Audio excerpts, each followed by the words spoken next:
Hola, ¿qué tal? ¿Cómo están? Un gusto saludarlos. Bienvenidos a un nuevo encuentro central aquí en la pantalla de la Televisión Pública de Uruguay, acompañado como siempre de mi amigo Carlos Barceló. ¿Cómo anda, Carlos? Qué suerte tenés, eso es lo que estaba pensando. La fortuna de estar siempre acompañado, bien acompañado. No sabes cómo te agradezco. Claro, especialmente este viernes, Sí.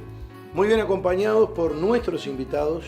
Efectivamente, especiales. porque vamos a hablar de economía aquí en nuestro país y en la región, y por eso tenemos un economista.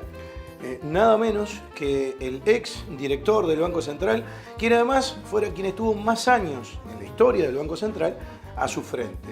Estamos hablando de Mario Vergara. Ignacio Tegui, presidente de la Cámara de la Construcción, la visión de un empresario, también en nuestra mesa. Y además está con nosotros Milton Castellanos, el director del Instituto Cuesta Duarte.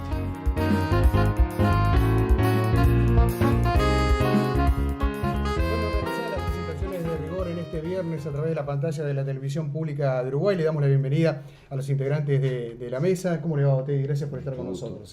Un gusto. Milton, bienvenido, muchas gracias. Vergara, bienvenido. ¿Cómo está? ¿Todo bien? Un placer estar acá. Sí, bueno, igualmente. ¿El café es de verdad? Sí, puede sí. ser que se enfríe a lo largo de la charla. Sí. Una charla distendida, Barceló, como siempre. Sí, otra vez lo pagué yo, Cena. Bueno. Tenemos que hacer algo respecto. Son 3 bloques. Déjeme, por lo menos en el del medio, quizás yo pueda aportar algo. ¿eh? Muy bien. ¿Se Vio que- escuchó? ¿Se escuchó Sí, claramente? sí. Próximo lo paga Lo Cena. mío no es una cuestión económica, sino Sí. financiera, te voy a Perfecto. decir. Muy bien. Así que me da el pie, o me lo doy yo mismo, en este caso, si quieren, para comenzar a hablar un poco, quizás la pregunta es bastante amplia, obviamente, pero para hablar un poco de la situación económica nacional y regional. ¿Quién quiere tomar la posta para comenzar? El expresidente. Que arranque él. En su categoría de Nobel expresidente. candidato. Y de precandidato. La historia, pero- Ya hablaremos de eso también. Bien, bien. Bueno, en primer lugar, si hay que dar un marco global, muy complicado. Mucha incertidumbre en las relaciones entre los países desarrollados, en Estados Unidos, China, guerra comercial, guerra de monedas. Factores que a veces no son estrictamente los fundamentos económicos que condicionan lo que pasa en la economía, en las finanzas y en los tipos de cambio en el mundo. A veces un tuit de Trump tiene impactos inmediatos en los flujos financieros, en el comercio. Y bueno, eso da mucha imprevisibilidad, ¿no? O sea, el contexto en ese sentido no es el mejor escenario, y para un país pequeño como Uruguay, que necesariamente tiene que estar inserto en el mundo, no es el mejor escenario el de la incertidumbre.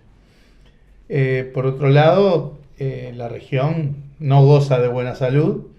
Tenemos problemas macroeconómicos bastante serios en Argentina y Brasil, En Argentina distintos. En Argentina son macri económicos. Está bien.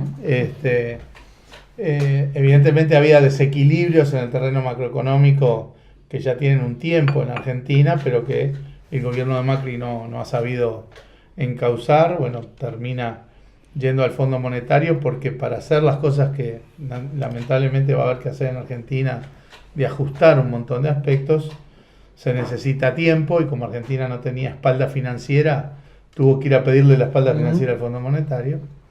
Pero eso básicamente lo que se gana es tiempo. La clave está en qué se hace en ese tiempo. El caso de Brasil es un poco distinto. Ellos sí tienen espalda financiera, pero también tienen desequilibrios. En el terreno fiscal, los dos países tienen una situación muy, muy delicada.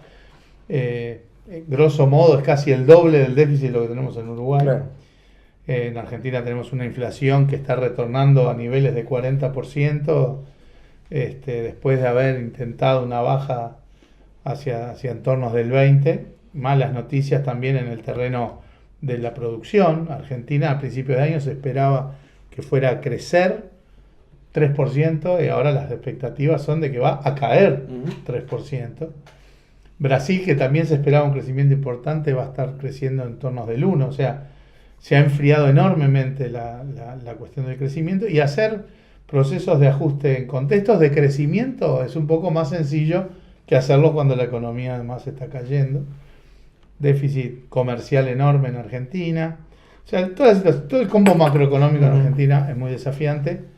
En materia de Brasil, a lo macroeconómico se le agrega la incertidumbre política asociada a estas elecciones, en Claro. donde lamentablemente hay alta chance de que... Estamos de a que un viernes, candidato- Mario, hoy estamos a menos de 48 horas de lo que será el desenlace casi previsible, nunca se sabe, pero bueno, casi previsible en Brasil. Por lo tanto, Bolsonaro pueda... Exacto. que evidentemente hay que tomar nota, ¿no?, de lo Ujú. que ha pasado en la región, no solo en Argentina y Brasil, en la región en general, en términos de por qué las sociedades están dispuestas a apoyar este tipo de propuestas que realmente parecían Ujú. que habían quedado en el pasado, ¿no?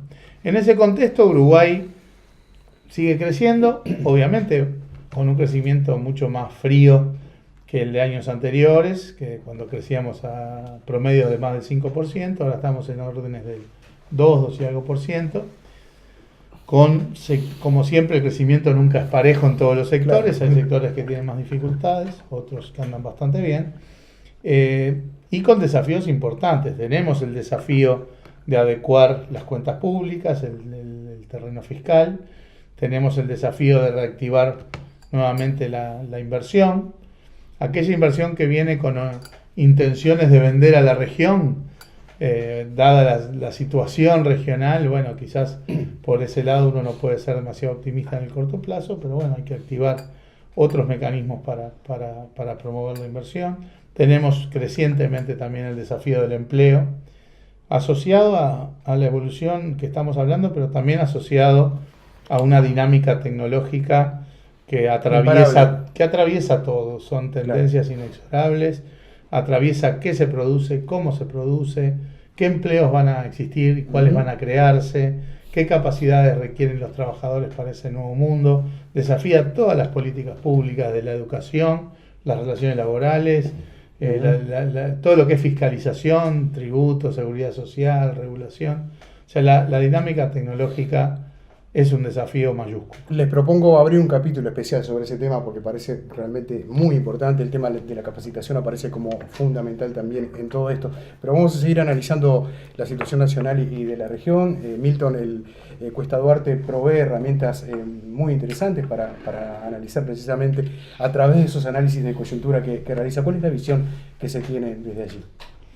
Yo quisiera, en primer lugar, rescatar, que es una palabra ahora de mis hijos y de eso, las nuevas generaciones, rescatar un proceso de los últimos 10 años en Uruguay, 15 años, de un crecimiento que yo no tengo antecedentes, soy ya una persona de 60 años, de tener antecedentes de crecimiento tan largo en el tiempo, tan sostenido.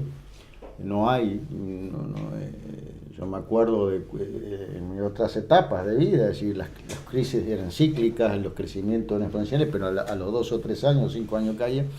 Entonces yo creo que es importante rescatar que ese crecimiento Uruguay, con un conjunto de medidas también distributivas, yo podré tener a veces diferencias con lo que han sido los equipos económicos de los últimos años. Yo tengo que reconocer que en la orientación general de un crecimiento con una mayor distribución, es cierto, se crearon 300.000 puestos de trabajo, el salario duplicó, es decir, hay una cantidad de cosas que efectivamente fueron muy positivas, muy importantes. Incluso esas cosas positivas son lo que nos permite hoy estar en la región, yo diría, al lado de los vecinos, sueltito de cuerpo, es decir, más allá de los problemas que tenemos, pero yo quisiera estar en los zapatos de los trabajadores de Argentina, con una regulación laboral, con cambios con medidas que de un día al otro generan millones, miles de pobres. Entonces me parece que esta circunstancia nos tiene que también plantear, discutir los desafíos, es decir, cuáles son esos desafíos que Uruguay necesita para que este proceso de economía positiva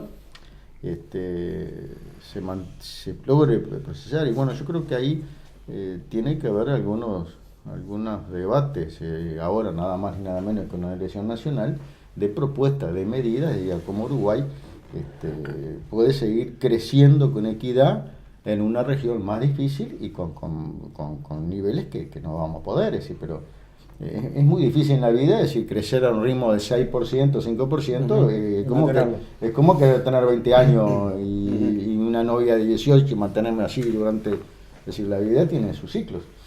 Pero me da la impresión de que el tema es, hemos crecido, hemos desarrollado, ahora hay que hacer algunos, yo no sé si ajustes, yo creo que desafío, me da, porque el ajuste no comparto mucho. Otegui, en la visión de un empresario, además representante de un sector impulsor de la economía como es la construcción, ¿estamos blindados, como suele decir el equipo económico de gobierno, o sueltito de cuerpo, como dijo Milton recién? El equipo económico nunca dijo blindado. Bueno, yo tengo claro que no lo digo. Yo tengo claro que... Y sueltito de cuerpo comparado con los vecinos, no es que estemos... Tres comentarios. El primero, el mundo está realmente muy complicado. Más allá de lo que dijo Vergara, de Estados Unidos y de China, Europa está complicada. Europa está muy complicada. Los problemas de traslado de gente son fenomenales. Nosotros vemos lo que tenemos cerca, lo que tenemos en América, pero en Europa es terrible. Mueren miles de personas en el Mediterráneo ahogadas que quieren llegar a Italia o que quieren llegar a España o a Francia. Y eso genera un problema severo a Europa. Y eso no tiene chance de cambiar en el corto plazo, y yo le diría que tampoco en el mediano plazo. Esto que hace coloca un mundo complejo, difícil para los próximos 5 o 10 años. No es Trump, no es China, es el mundo está complejo. Y ese mundo es el que nos toca vivir para los próximos 5 años o 10 años. En todo caso, la región está pasando por cambios que tienen una causalidad, tienen un motivo. El motivo es que la gente termina votando una cosa diferente a lo que venía votando. Y la pregunta que nos tenemos que hacer es ¿por qué? No hay mejor sistema para administrar un país que una democracia representativa. Punto. Es un dato de la realidad. Y cuando la gente deja de votar a alguien es porque ese alguien dejó de cumplir con las expectativas. En el caso de Argentina tienes problemas severos y yo creo que Macri está haciendo lo posible para tratar de pasar este año que le queda por delante. Yo puedo estar de acuerdo o desacuerdo con algunas de las medidas de Macri, pero en definitiva está generando un cambio en la Argentina importante. Para bien y para mal, en los dos terrenos, porque estas cosas tienen consecuencias buenas y consecuencias malas. Lo de Brasil es una cosa diferente. Brasil probablemente termine ganando Bolsonaro y probablemente no me guste Bolsonaro, pero la gente está votando en contra de algo. Y es eso lo que tenemos que poner nosotros en nuestra retina y pensarlo internamente y decir qué cosas Uruguay no debería seguir para evitar esos cambios tan abruptos. Uruguay en general es un país más medido en sus cosas, por suerte. Y yo les diría que hablamos de crecimiento continuo durante muchos años, es cierto, pero yo creo que Uruguay perdió una vez más la oportunidad de corregir algunas cosas que vienen desde el fondo de la historia. Los combustibles, la energía eléctrica, son caras y van a seguir siendo caros, porque ahora no hay con qué, no hay cómo arreglar eso. Y son impuestos que se cobran para pagar los gastos públicos. Y en definitiva, usted tiene la energía más cara de la región, el combustible más caro de la región, y va a seguir así. No tiene chance de cambiarlo, por lo menos en el corto plazo. En todo caso, yo no tengo duda de que el escenario que viene es un escenario de cambios importantes desde el punto de vista de cómo se genera el trabajo y cómo la gente se tiene que preparar para el nuevo escenario que se le va a imponer, porque esas cosas se terminan imponiendo, me guste a mí o no me guste. Yo puedo estar en desacuerdo o estar de acuerdo con algunos cambios, pero los cambios después que empiezan no tienen marcha atrás. Nosotros en la construcción lo tenemos clarísimo, llevamos invertidos 1.600 millones de dólares en equipos y tecnologías en los últimos 12 años. Eso ha representado una caída de las horas trabajadas por hombre y un aumento en la productividad porque hay nuevos equipos trabajando y hay nuevas tecnologías operando. En todo caso, mi obligación como empresario es tratar de dotarle un mecanismo de capacitación, cosa que la construcción ha hecho, a los trabajadores para que se puedan incorporar lo más rápido posible a los nuevos mecanismos de producción. Y le aclaro, lo que estamos tratando es darle armas a cada uno para que tenga mayor chance de inserción. Si usted analiza la construcción, usted ve que un hombre difícilmente esté más de 10 meses en una obra. El que es herrero y se termina el hierro y se va. El que es carpintero y termina la carpintería y se va. Y el que es albañil y el que es finalista. ¿Esto qué le quiero decir? Que tiene una permanencia máxima de 8, 9, 10 meses en una obra. Lo que estamos tratando de hacer es dotar a toda esa gente de mayores capacidades en una industria que se ha modificado. Y hoy, cuando yo empecé en la construcción había 8 categorías, hoy somos 17 o 18, no recuerdo cuántas. ¿Por qué? Porque tenemos una industria que ha cambiado. Las obras en el Uruguay son diferentes a lo que eran hace 20 años y de una magnitud mayor. O sea, la inversión en construcción, el año 2017, que tuvimos un año que todos vivimos, un año no de crisis, pero un año difícil para muchos sectores de la economía, nosotros pasamos de 73.000 hombres trabajando a 46.000 el año pasado y 43.000, 44.000 este año. Y eso es un dato que vino para quedarse. La industria difícilmente está en condiciones de generar nuevos puestos de trabajo. Ni este año, ni el que viene, y yo creo que el 2020 tampoco. Lo digo sin anestesia porque es lo que creo que va a pasar. Con este análisis, en principio nos quedamos en este primer bloque, los invitamos a compartir nuevamente un café. A la vuelta de la misma, si le parece bien. Bueno, vamos, mire. Porque viene la vuelta de escena, ¿no? Lo de la novia de 18 años, que planteó él, pensé que ibas a tocar el mismo tema, de poder mantener esas cosas, pero vi que fuiste por otro lado. Bien, bueno, déjelo. Lo dejamos para después. En el próximo bloque vamos a hablar de un tema fundamental, el tema del empleo, el futuro del empleo, el empleo del futuro, la capacitación que mencionaba Otey y acuerdos comerciales. ¿Qué pasa con China, la guerra China-Estados Unidos?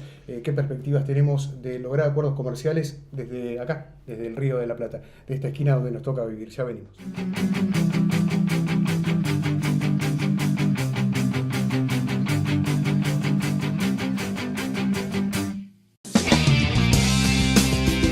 Seguimos aquí en Encuentro Central, mientras durante la pausa ya ha estado No paramos nunca. No hemos parado. No hubo pausa. Especialmente nuestros invitados que siguen dialogando.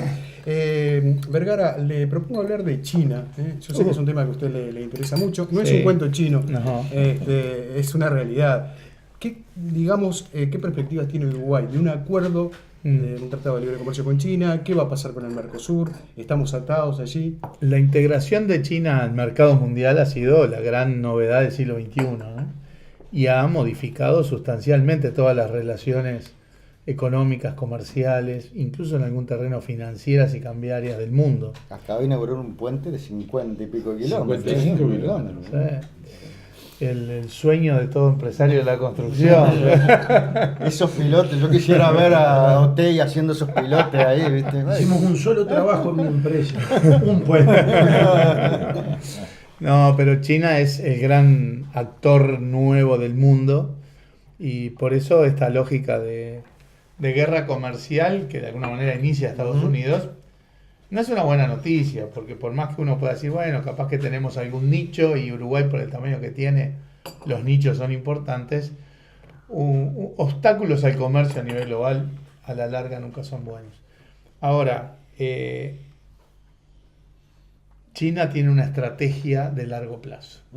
Así como tuvo una estrategia de 1000 años, que era la ruta de la seda, ahora tiene una estrategia de largo plazo que implica su penetración en el mundo, que implica atender las distintas regiones de manera diferenciada. No es lo mismo como China entra, por ejemplo, en la construcción en África, que lleva a las empresas y lleva a los trabajadores chinos para hacer las cosas, que como penetra en Europa o en Asia o en América Latina.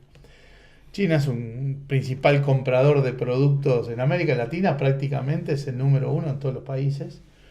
Para la región, en el promedio para la región es el principal socio. Es el principal socio, sin duda, y porque además compra las cosas que nosotros todavía producimos. Claro. alimentos, energía, minerales, en el caso nuestro sobre todo alimentos.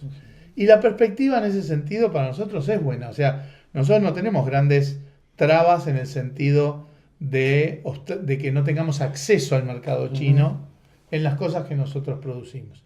El problema es que ese mismo acceso podría ser mucho más beneficioso para Uruguay si tuviéramos condiciones comerciales, arancelarias más favorables. Nuestros competidores reales, los que producen lo mismo que nosotros, las tienen. Australia, Nueva Zelanda entran a China sin pagar arancel o pagando un arancel muy bajo. Uruguay paga 4 o 5 veces más que Australia. O sea, estamos hablando de que ahí hay un potencial de ganancia.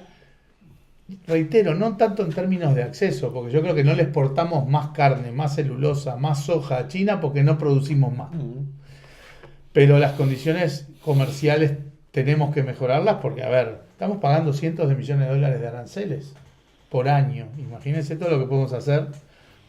Corregimos la cuestión fiscal y tendríamos disponibilidades para más políticas.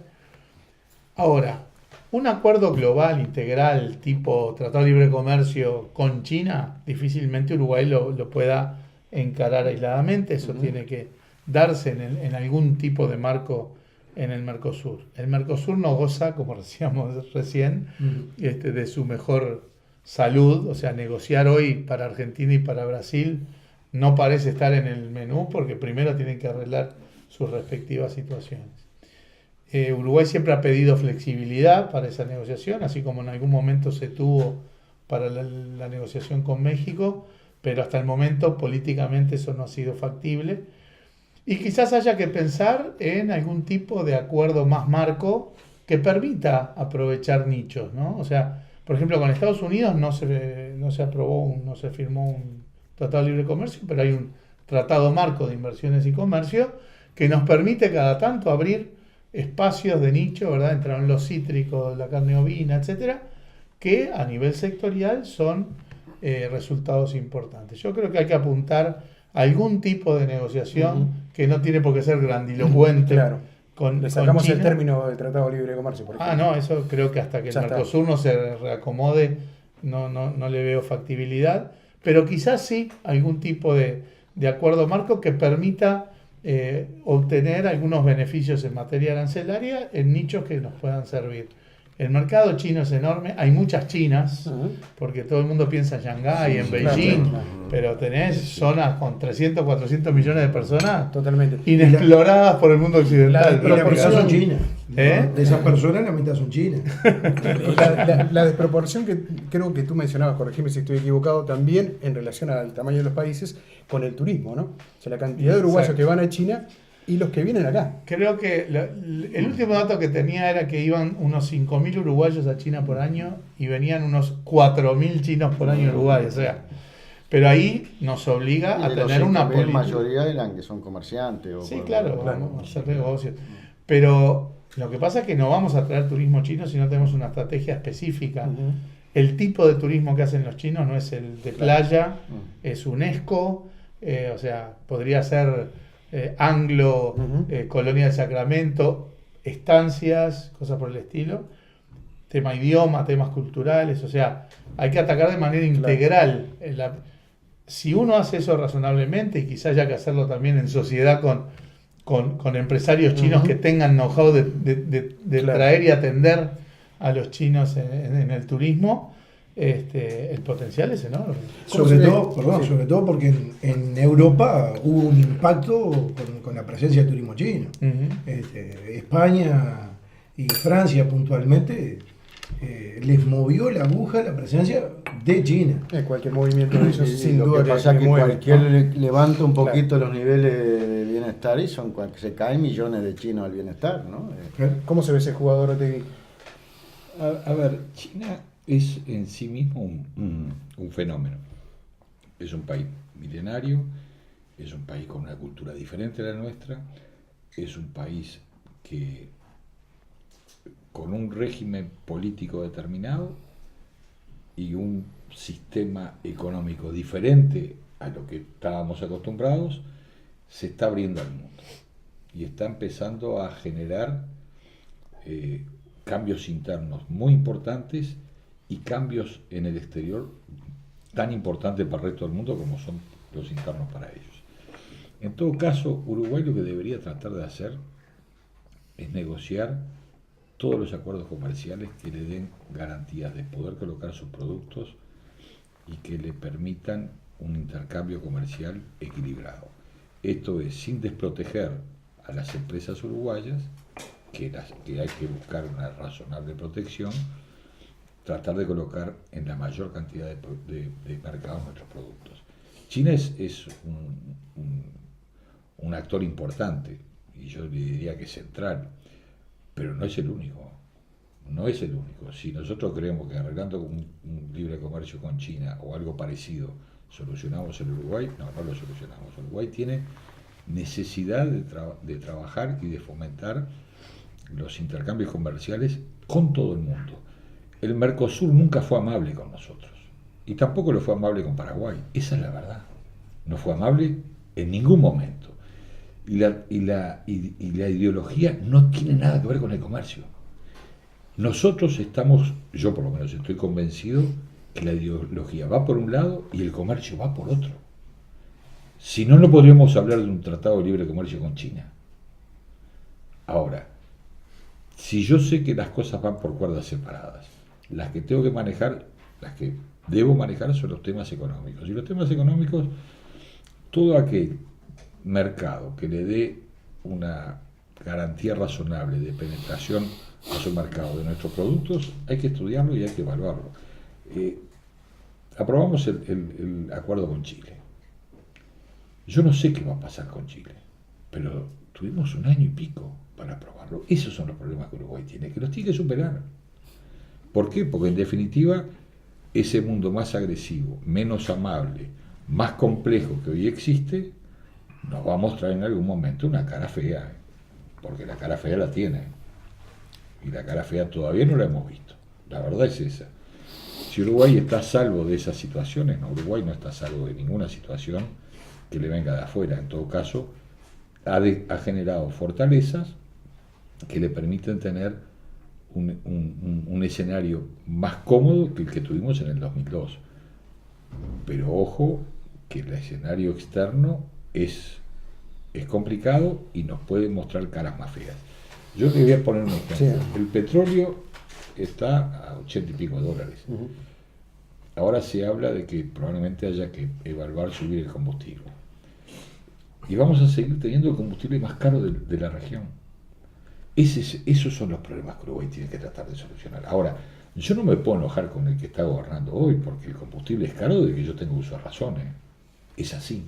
No me gusta, pero es lo que tengo. Yo escuchaba a mi padre y a mis tíos rezongar por el precio del combustible. Y yo tenía 6 años, 7 años. Seguimos igual. Ese es el problema. Esos son los problemas que tiene el Uruguay. El Uruguay o le pone cabeza y pone energía en tratar de solucionar alguno de esos problemas, o vamos a seguir arrastrando situaciones complicadas para adelante, que en definitiva nadie... Nosotros tenemos más o menos la misma edad. Gracias. Ahora, yo me acuerdo de momentos en los que bajó el precio del combustible en estos últimos años, no lo recuerdo de antes. Recuerdo ahora, vemos el tema de un cambio de matriz energética. ¿Eso alcanza? Son cosas diferentes. Bien. El combustible es caro. Y el combustible ha sido caro siempre en el Uruguay. Pero la matriz energética es otra historia. Y la matriz energética es una buena cosa lo que se ha hecho, y se ha hecho en función de inversiones privadas que fueron aprobadas por el gobierno. Eso ayuda. Pero no alcanza. Pero no hay una barata rebaja. ¿no? Claro, es nuestro tamaño. Hubo una rebaja en algún momento, pero sobre todo lo que te aseguras es la disponibilidad permanente. Sí, claro. Que porque uno de los problemas más allá del precio antes era que dejaba de llover. Sí, estoy de acuerdo. Yo tengo algunas diferencias con usted. Lógico, bueno, no sería razonable que no las tuviéramos. Además nos conocemos hace muchos años, entonces en los consejos superiores de salario y eso. Digo, yo no creo que sea un problema ideológico o que el comercio internacional se tenga que afinar o por temas ideológicos. Estoy de acuerdo. Y yo no creo que sea el caso de Uruguay tampoco. Yo creo que Uruguay es la forma del intercambio. Yo, por ejemplo, China es algo que lo necesita, pero yo diría no muy deseado. Es decir, tiene tanta agresividad, tan grande, tantas chinas, que es bravo pararte en la cancha con todo eso. Uruguay necesita, entre otras cosas, para resolver los problemas de empleo, no solo un problema tecnológico, es un problema de cómo Uruguay puede diversificar sus producciones. Si Uruguay es intensivo en producción en 4 o 5 productos, que son los que, si yo agarro 50 años para atrás, son los mismos, ¿no? Es decir, que está bien, hay que seguir desarrollando, pero Uruguay necesita diversificar. Y muchas veces los tratados de libre comercio no tanto es lo que yo pueda vender. Es decir, usted dice, a todo aquel que quiera, pero en estas cosas siempre hay ida y vuelta, es decir, porque yo quiero, pero el que viene también quiere. Y muchas veces el cuidado de ese equilibrio es lo que hace, no es fácil. Por ejemplo, lo de Chile, el tratado de libre con Chile, es un tratado también de poca incidencia, desde el punto de vista de nosotros el intercambio con Chile es muy menor. Entonces me parece que no es ideológico, es un problema que Uruguay por escala es muy difícil insertarse a nivel internacional si no lo hace con los socios. Es decir, yo no los quiero, a Brasil le quiero ganar al fútbol, al básquetbol, que a veces le gano también, y quiero ganarle en todo lo que pueda. Ahora, sé que en la economía regional necesito ir junto con Brasil, más allá de los problemas. Entonces me parece como que un problema no ideológico, sino, y quiero, para no monopolizar, el tema del combustible. Es decir, es cierto, el combustible en Uruguay es caro. El combustible tiene un peso impositivo enorme. Sin duda. Enorme. ¿Por qué? Porque en Uruguay, en su historia, siempre fue más cómodo el impuesto indirecto, ese que aquel que yo no veo. Entonces metía impuestos indirectos altos, el IVA, el IMESI, y yo qué sé, todas cosas. Entonces, claro, Uruguay está en una cuestión. Yo para salir de los impuestos indirectos tengo que ir a avanzar en los impuestos directos, que es la que la persona lo ve, y cuando se ve lo primero que hace se calienta, es cuando yo pago IRPF. ¿No? Es decir, cuando alguien paga IRPF se calienta lo que viene de la liquidación. Entonces me parece que el tema del combustible es necesario en Uruguay ir a un debate sobre la tributación en Uruguay. Es decir, toda la integración de la tributación. Y a partir de todo eso, decir, bueno, miren señores que yo tengo acá este problema, acá tengo este otro, y debatir. ¿Y por qué no se puede avanzar en eso del impuesto más directo? Pero bueno, esos son matices, para decirlo de alguna manera. Está bien que lo matice. Vamos a hacer una pausa. Les propongo en el último bloque hablar del tema del futuro del empleo. Me quedé pensando en la cuestión de escala que mencionaba Milton. En el 2008 recuerdo haber viajado con Tabaré Vázquez en su primera presidencia a México. Quería vender aceite, entre otras cosas. Y recuerdo de luego una reunión en la Cámara de Industrias Mexicana. Vázquez me dijo en una conversación informal: mira, si tuviéramos que darle toda nuestra producción de aceite, le tengo que pedir a María Auxiliadora que me dé el aceite que tiene en la cocina porque no llegamos. Así que también hay un tema claro de escala y de inserción. Está buena la historia, está bueno el relato, me llevas a México. Primer bloque, pagué el café. Segundo bloque lo pagó el caballero Otey aquí al lado de nosotros. ¿Qué va a pasar en el proceso? Buen momento para que un precandidato del Frente Amplio se haga cargo. Hacemos una pausa y ya venimos.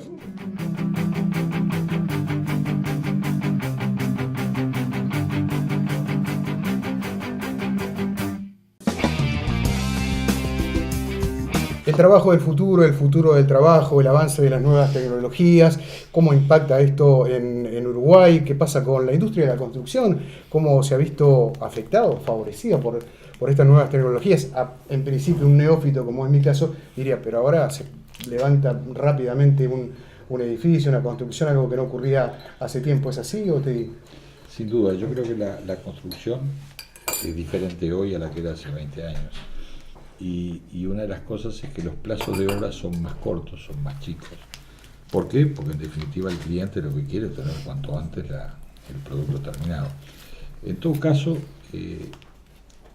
Este es un proceso que se inició ya hace 8 años o 9 y que no tiene marcha atrás. O sea, este proceso va a continuar.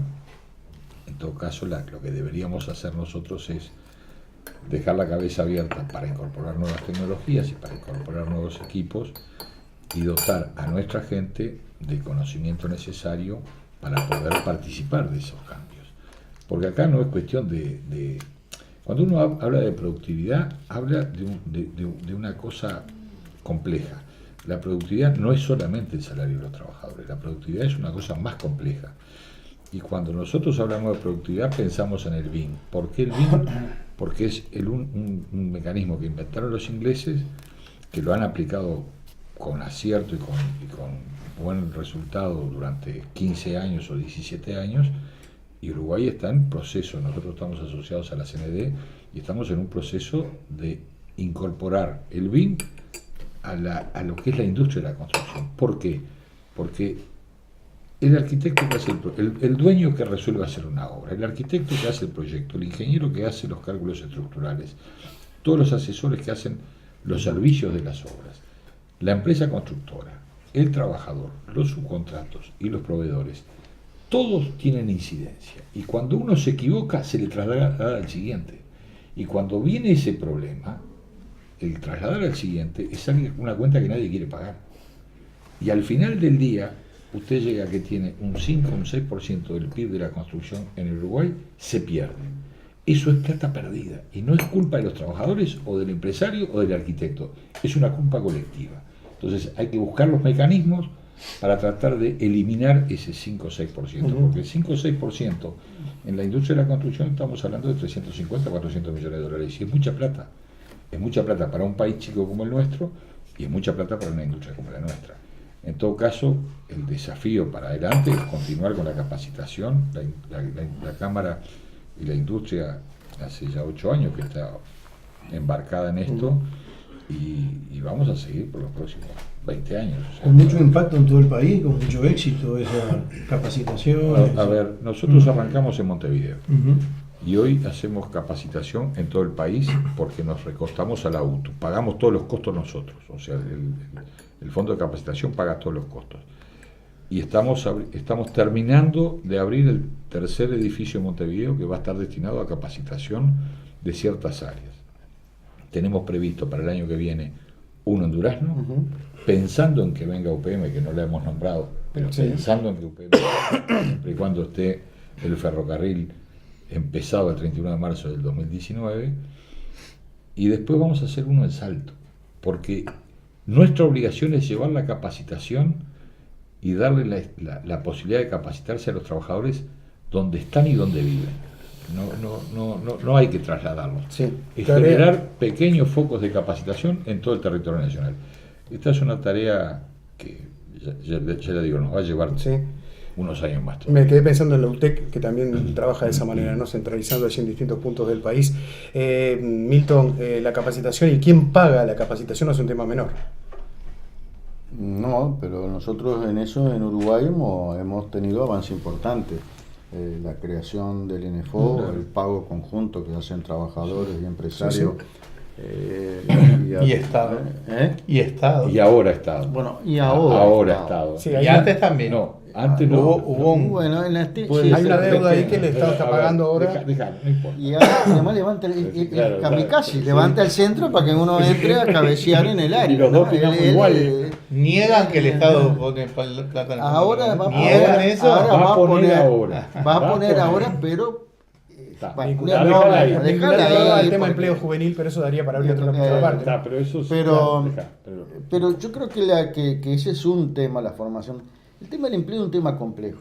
No solo es la tecnología. Por ejemplo, estamos tratando de estudiar una situación. Por ejemplo, Uruguay perdió, todo el mundo dice, 40 y pico mil puestos de trabajo en los últimos 3 años. 50.000. 30.000 en la construcción. Venimos de esos. Se había venido de un crecimiento de 300.000 también, porque yo tengo que contextualizar. Pero ¿por qué si yo pierdo 40 y pico, 50.000 puestos de trabajo, la tasa de desocupados no me aumenta significativamente? Entonces, ¿qué pasa con esa gente?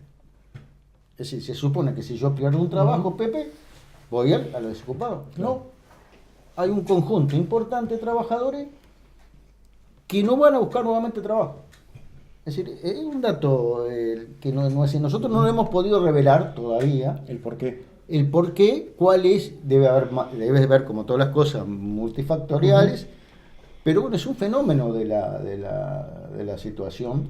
Es decir, yo veo, si pero 40 y pico mil se distribuyeron, y después veo que la tasa de ocupación está en el 8, es decir, más o menos está siempre en esos entornos, pero bueno, es complejo.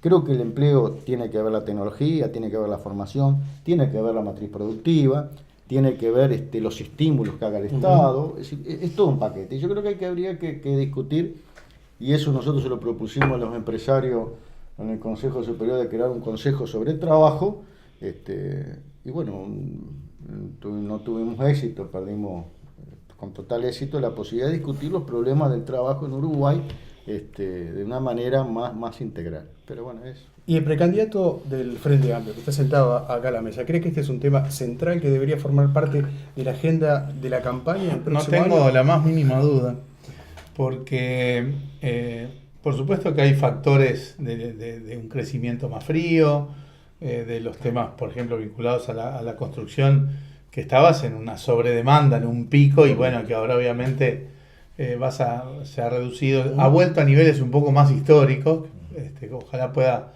recomponerse un poco, pero no va a volver a los 73.000 puestos de trabajo. Es como Peñarol, ya no ganamos 3-0 los partidos. No, bueno, déjelo. En la hora, empatando a veces. Sin duda hay, además de estos factores que estoy diciendo, hay una cuestión que lo empieza a atravesar todo, que es la dinámica tecnológica. Dinámica tecnológica que él, por ejemplo, ejemplificaba en la industria de la construcción, y podemos trasladarla a todas las áreas productivas. Totalmente. Y a todas las áreas de la vida cotidiana de las personas. 20, 25 años para acá, hay un cambio muy, muy importante en qué se produce, cómo se produce y demás. ¿Basado en qué? Internet, digitalización, automatización, robótica, Big Data, Machine Learning, toda la modernidad. Pero toda esta etapa en 20 años fue ensayo y error, éxito, fracaso, eran los pasos iniciales. Hoy eso tiene un grado de maduración y de coordinación que hace que lo que antes cambió en 25 años, ahora va a cambiar en 8. Y después va a cambiar en 5. O sea, entramos en una etapa de un mundo con una dinámica, una revolución tecnológica que es muchísimo más rápida, más universal, más inmediata, más transversal a todos los sectores y a la vida cotidiana, como ninguna otra revolución tecnológica en el pasado. La reacción ludista, ¿verdad?, de romper las máquinas en la primera revolución industrial, no solo no tiene sentido, no tenemos qué máquinas romper, claro, aun si quisiéramos, ¿no? Esta es una forma de decir que estas tendencias tecnológicas son absolutamente inexorables. Entonces, o miramos la realidad de frente y reaccionamos ante eso, o si nos aferramos a lógicas de políticas públicas y demás sin tomar nota de esto, vamos a fracasar.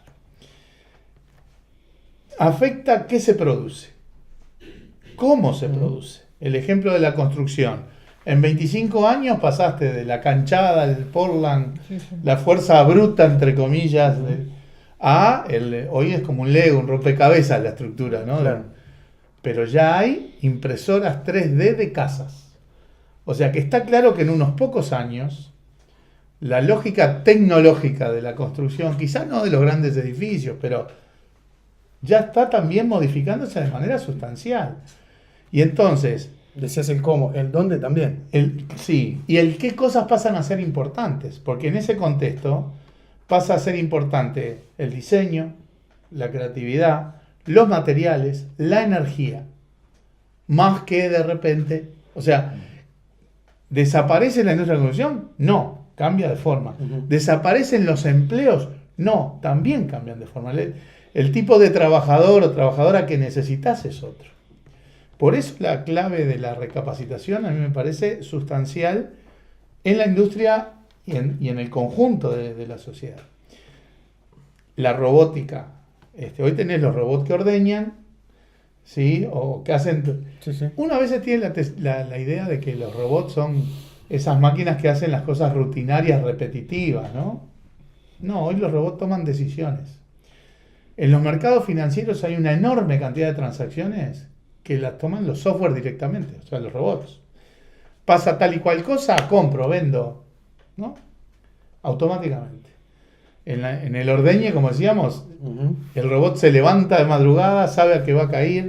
Si la vaca tiene mastitis, sale y avisa, ¿no? A mí me gusta siempre el ejemplo de que hace años la computadora Deep Blue le ganó el partido de ajedrez a Kasparov, ¿no? ¿Cómo le ganó? En términos robóticos, a fuerza bruta, anticipando las jugadas posibles de cada uno. Hace poco una computadora le ganó un partido de póker a los mejores jugadores de póker del mundo. ¿Cómo le ganó? Mintiendo.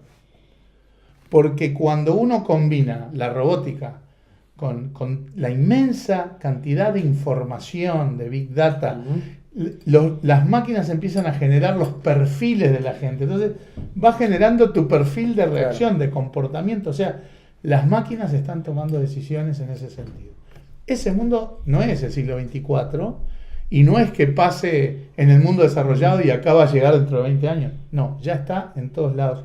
Los chiquilines del Tala, de Caraguatá, de Casaballe están haciendo robots. Y ganando concursos internacionales. Exacto. Entonces, la dinámica tecnológica atraviesa el qué hacer, el cómo hacer, desafía empleos, crea otros. A la larga va a haber ganancias de productividad y va a haber bienestar, porque esto tiene un componente de ganancias de bienestar sin duda, pero la transición es complicada. Hay desafíos que hay que atender con políticas públicas. Cada vez más mercados se organizan en plataformas electrónicas, en el sistema financiero, en el transporte, en las inmobiliarias, con lo cual las empresas cambian de forma. Uber coordina el transporte, el principal coordinador de transporte en el mundo occidental, porque todo China tiene todo lo mismo chino, claro. ¿No? No tiene un auto. Airbnb es la gran inmobiliaria, ¿no? No tiene una casa. En China está Alibaba o acá está Amazon. No tienen grandes depósitos, son coordinadores de negocios. Por lo tanto, las unidades productivas se descentralizan. Uno ya no tiene que tener una gran flota de autos para ofrecer transporte, porque Uber coordina unidades individuales descentralizadas. Hace un tiempo hubo un seminario en AEBO, hace más de 2 años, que se llamaba Tecnología y Empleo, y cuando se hablaba de esto, Fernando Pereira, el presidente del PCNT, decía, bueno, eso me preocupa porque, a ver, ¿a qué sindicato vamos a sindicalizar a toda esta gente descentralizada? Claro. Esos jóvenes que trabajan en la computadora un rato para cada lado. ¿Cómo vamos a cobrar impuestos? ¿Cómo vamos a sostener un régimen de seguridad social? Los desafíos a las políticas públicas son generalizados. En el tema de la sindicalización que decía Fernando, yo doy un paso más. Nosotros estamos orgullosos de la reforma en las relaciones laborales, que ha permitido que el crecimiento de la economía también fuera apropiado por los trabajadores, porque el salario real esencialmente creció como creció la economía, basado en la negociación colectiva y la sindicalización.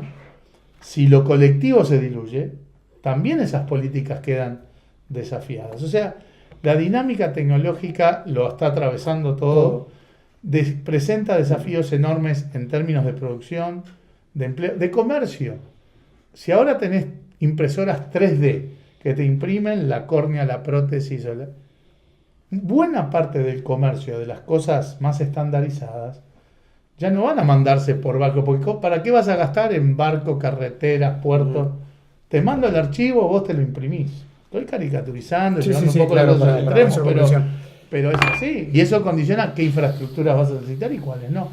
Y cierro con esto. El empleo va a ser un tema relevante de la sociedad uruguaya en los próximos años, ya lo está empezando a hacer, y estos desafíos hay que afrontarlos entendiendo el nuevo mundo que estamos viviendo con una dinámica tecnológica muy veloz, y nosotros tenemos que mantener los criterios de que nadie quede atrás, porque este proceso a la larga va a ser positivo para el bienestar, pero tiene también un ingrediente de presión a la inequidad muy fuerte, y las políticas públicas tienen que atender esa transición para que nadie quede. Nos quedamos con estas palabras, Mario, porque ojalá la sociedad uruguaya en sus distintas representaciones empresariales, sindicales, políticas, tenga la madurez necesaria como para que este tema sea central, realmente central, que se toque, que esos acuerdos en los que llegamos en esta mesa traspasen las fronteras de esta pantalla y puedan llegar a toda la sociedad uruguaya. Es lo que uno como ciudadano aspira realmente, ¿no? Nos queda un minuto para cerrar. Agrego una cosita, ¿Cómo no? ni que hablar que el desafío a lo que es la educación en el Uruguay, Por porque supuesto. así como es relevante la recapacitación de los actuales trabajadores que tienen hoy sus empleos o sus formas de hacer las cosas desafiadas, los trabajadores y trabajadoras del futuro necesitan capacidades que implican capacidades técnicas, capacidades básicas, pero además capacidad de adaptación a mundos cambiantes, capacidades emocionales, que no tienen nada que ver con lo que fue nuestra educación. La forma de aprender, la forma de educar, el tipo de cosas, trabajar en base a proyectos, de manera colaborativa, resolviendo problemas, como el germen en el Uruguay lo tenemos. Son el plan Ceibal, las tecnicaturas asociadas más a la producción, etc. Pero es un desafío al sistema educativo mayúsculo. Nos tenemos que ir. Les agradezco muchísimo, les agradecemos enormemente la presencia de ustedes aquí esta noche. Gracias por ayudarnos a pensar.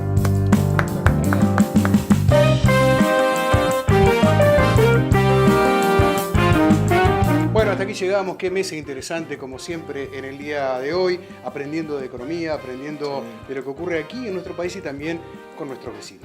Y con este diálogo interesantísimo, sobre todo me quedo con algo de lo mucho que se dijo, sobre todo en el final, cuando se hablaba de las ceibalitas, ¿no? Proyectándonos hacia el futuro y proyectando a los gurises. Ceibalitas en nuestras escuelas públicas, con ese sentido de responsabilidad de la comunidad para enfrentar los cambios.